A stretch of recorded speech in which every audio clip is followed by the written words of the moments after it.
Good day everyone, and we are group from tutorial 29 of ECW 1101. Today we will be presenting our position on Malaysia's energy future. We support nuclear energy and we argue that Malaysia should allocate more resources to transition from fossil fuels to nuclear energy. And our team consists of 5 members, I'm Yutong, and there is Le Yao, Xuehao, Xingyue, and Chanfan. Let's get started. First of all was problems that Malaysia faced now. By 2025, about 78% of Malaysia's electricity comes from coal and natural gas. This brings three economic consequences. First, high subsidies put financial pressure. Second, excessive dependence on imported energy is easily affected by global price fluctuations. Third, which is also the most easily ignored, the pollution cost of fossil fuel combustion is borne by the public, not producers. The market reflects the first two problems, but completely ignores the third one. No one pays for pollution and no one pays for clean air. I'm Le Yao, and I will continue with the explanation about why this problem represents a major market failure due to unpriced negative externalities.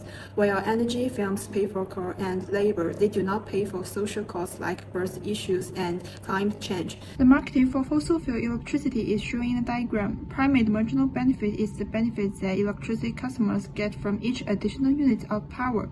As our demand curve, primary marginal cost is what power companies pay for fuels, labor, and maintenance as our supply curve.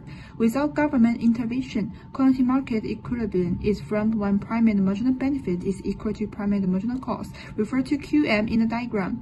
The social marginal cost curve is above the supply curve because of the negative externality from fossil fuel electricity productions, then SMC equal to PMC plus EMC.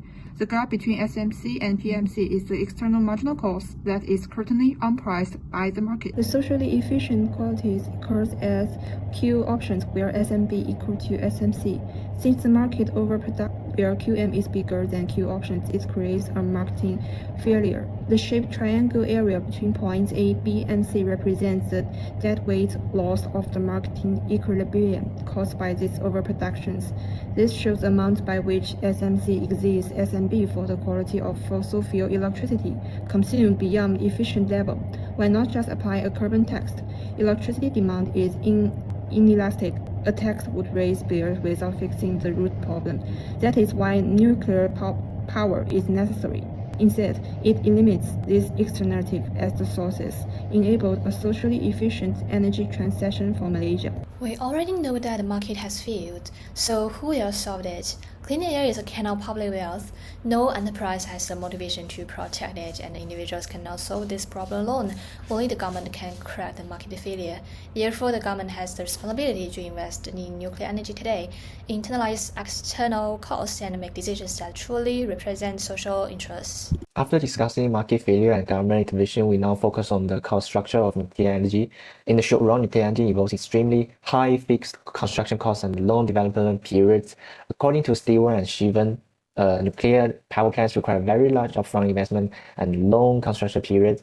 As a result, nuclear energy is highly capital intensive, and the long payback period may discourage private firms from investing. However, unlike fossil fuel energy, nuclear plants generally involve lower variable costs over time because they are less dependent on continuously changing fuel prices. This creates a trade-off between high short-run costs and the potential long-run cost efficiency. This graph explains why nuclear energy may become more cost-efficient in the long run. In microeconomics, average fixed cost AFC equals fixed cost divided by output. Since nuclear plants require substantial infrastructure and construction investment, AFC is initially very high.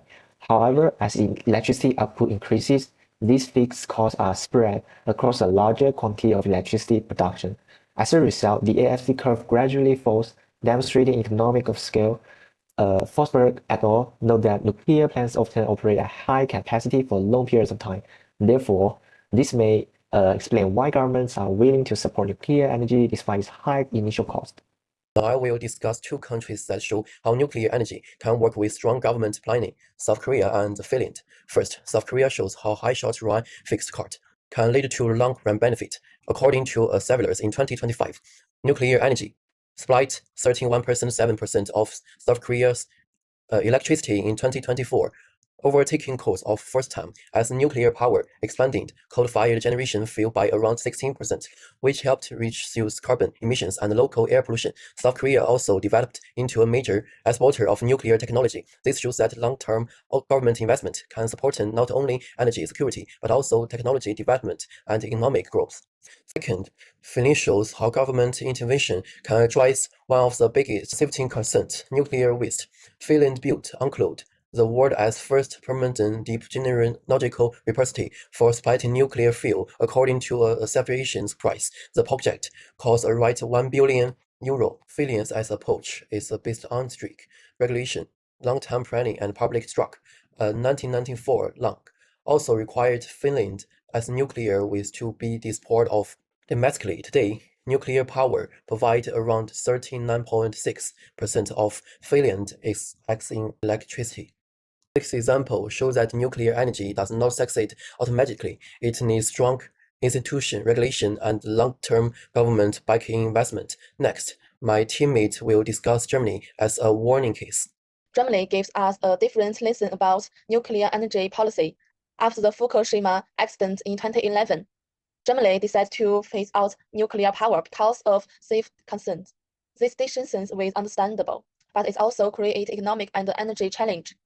According to Morningstar in 2026, Germany's nuclear phase-out may contribute to high domestic electricity prices and greater dependence on imported electricity.